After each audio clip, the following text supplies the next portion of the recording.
নবী পান্তকানায় অনেকের গান শুনেছি। আমি এখানে এসেছি এই নওগাঁরই পথিক নবী জেমস। হ্যাঁ, তবে আমি তাদের প্যারোডি করালো। এক সময় আমার প্যারোডি অনেক চলেছে। হ্যাঁ, একটু একটু করে শোনাবো।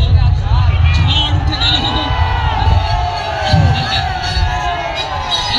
না, ঠিক আছে, আসুন প্রথমে শোনাই একটু জেমসের স্টাইল।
আমি তাদের মতো গাইতে পারবো না, তবে নিঃসন্দেহে তারা কিন্তু ফাটাফাটি শিল্পী।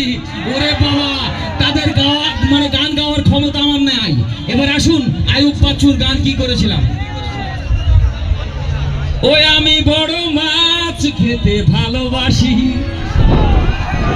তুমি অবসর পাইলে রাধিও।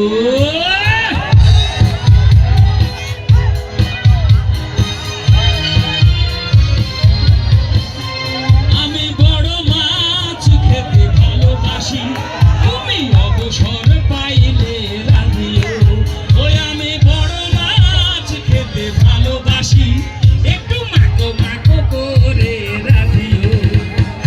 আষাঢ়ে শ্রাবণে ঘন বর্ষার কালে ভুনা খিচুড়ি চিনি দিও আমার গালে। আষাঢ়ে শ্রাবণে ঘন বর্ষার কালে ভুনা খিচুড়ি চিনি দিও আমার গালে। মন চাইলে ভাজা দিও, সাথে ডাক ফুসানির কাঠি দিও। চিনি অবসর পাইলে খাওয়াইও। ওই আমি বড় মাছ খেতে ভালোবাসি, একটু মাখো মাখো করে রাধিও। হ্যাঁ, এবার আসুন হাসান। হাসানের গানে প্রচন্ড দম লাগে এবং কতন লাগে। কেউ কতন দিয়ে গান গাবেন না, অন্য ঘটনা ঘটে যেতে পারে। হ্যাঁ, হাসানের স্টাইল।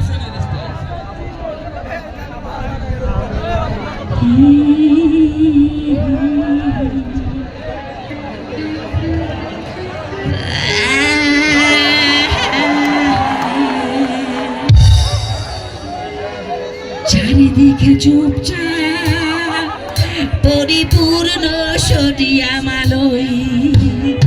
আমার চারিদিক ঘিরে 6 জন মেয়ে তোরই। ছায়া ছায়া রূপ কেঁপে ওঠে বুক, একটু একটু করে আমার। আজকে রাতে আমি শেষ হয়ে গেছি, সেই ভয়ে জানটা ধরে নাই।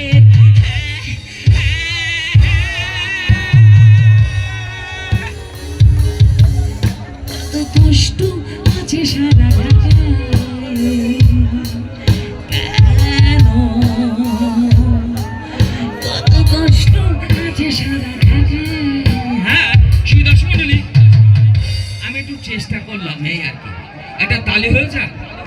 Thank you. আমি অত বড় শিল্পী না, আমি একজন কৌতুক অভিনেতা। হ্যাঁ, একটা ছবিতে টাকার অহংকার ছবিতে ভিলেন রাজীব আমার বাবা হয়েছিলেন। হ্যাঁ, আমাদের স্বরাষ্ট্রমন্ত্রীর পেকুয়া উপজেলা উদ্বোধনে ভিলেন রাজীব সাহেবের সাথে গিয়েছিলাম। সেই সময় আমাদের প্রধানমন্ত্রী খালেদা জিয়াও ছিলেন। তো আমার ভাগ্য হয়েছিল সেখানে কৌতুক করবার। তো টাকার অহংকার ছবিতে আমি একটা অভিনয় করেছিলাম। বাবা হয়েছিলেন রাজীব, ভিলেন রাজীব, আর আমি ওই ছবিতে 10টা বিয়ে করেছিলাম। কি সুন্দর ছিল না আমি? 10টা বিয়ে করেছিলাম। হ্যাঁ, তবে আমার বাবা এবার আমার একদিন বলছে যে কাজল, বলে বাবা অনেকদিন সিনেমায় অভিনয় করলি, বলে হ্যাঁ। অনেক দেশ বিদেশে ঘুরলি, বলে হ্যাঁ। এবার বিয়েটা করবি চল।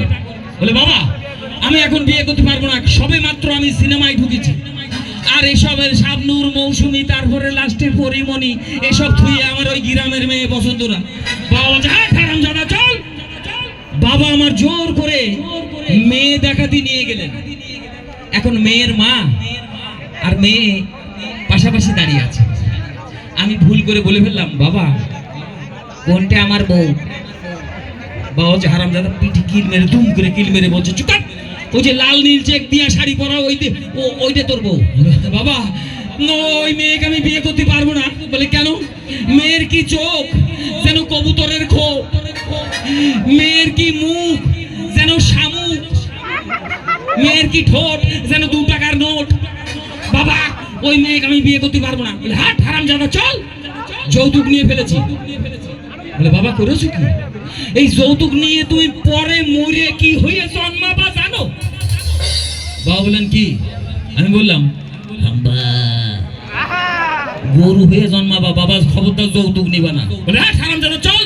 যাই হোক বিয়ের পিড়িতে বসলাম, শুভ দৃষ্টির পালা।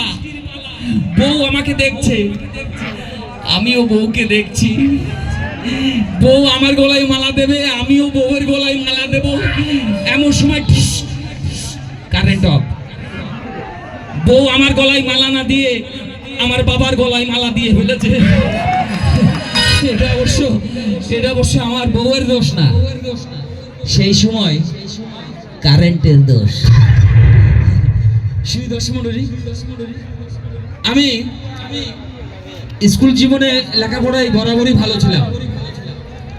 ক্লাস 2তে 2 বার ঝাড়লাম, মানে ঝাড়াঝাড়ির মধ্যে থাকতাম আর কি, ফেল করতাম। তো মা একদিন আমার বাবাকে ডেকে বলছেন ওগো শুনছো, ওগো কোনে গেলে? তা আমার বাবা বললেন কি বলছো বলো। ওই তোমার ছেলে ওই প্রত্যেক ক্লাসে 2-3 বার করে ঝাড়ছে, ওর ওই স্কুল থেকে ছাঁটাই করে দাও। তো বাবা বললেন না, ও এক ক্লাসে 2-3 বার করে থেকে এক্সপেরিয়েন্স গ্যাদার করছে, মানে পেকিয়ে পাকা পেপে হচ্ছে। তো যাই হোক আমি ক্লাসে বসে থাকলে শিক্ষক সাহেব আমাকে জিজ্ঞেস করতেন এই কাজল ওঠ। জি স্যার। বানান কর প্রস্ফুটিত। বলে স্যার প্রস্ফুটিত বানান করবো?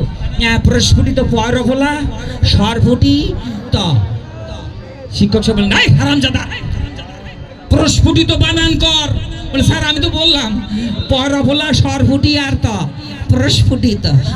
শিক্ষক সাহেব বানান কর ফটকে। বলে স্যার ফটকে? ফটকে বানান করবো? ফটকে ফ ফ। বলে কি রে ফ ফ করছিস কেন? ফটকে বানান কর। বলে স্যার ফর পা গেছে আটকে ফটকে। শিক্ষক সাহেব এই বস। এই কুদ্দুস ওঠ। জি স্যার। তোর জন্ম কি বারে? স্যার আমার জন্ম বৃহস্পতিবারে। বস। এই রফিক ওঠ। জি স্যার। তোর জন্ম কি বারে? বলে স্যার আমার জন্ম রবিবারে। বলে বস। কাজল? জি স্যার। তোর জন্ম কি বারে? তাই আমি বললাম স্যার আমার জন্ম শুক্রবারে। তো পাশ থেকে আমার এক বন্ধু উঠে বলছে স্যার শুক্রবার তো বন্ধের দিন, জন্ম কি করে হইল? না না কিছু মনে করবেন না, আমি 1990 সালে এই সব ক্যাসেটগুলো ছেড়েছি।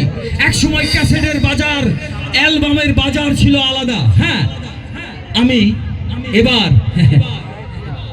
একটু দাদুর কথা বলবো। দাদু সেই সময়কার গান খুব পছন্দ করতেন। কি সব গান জানেন?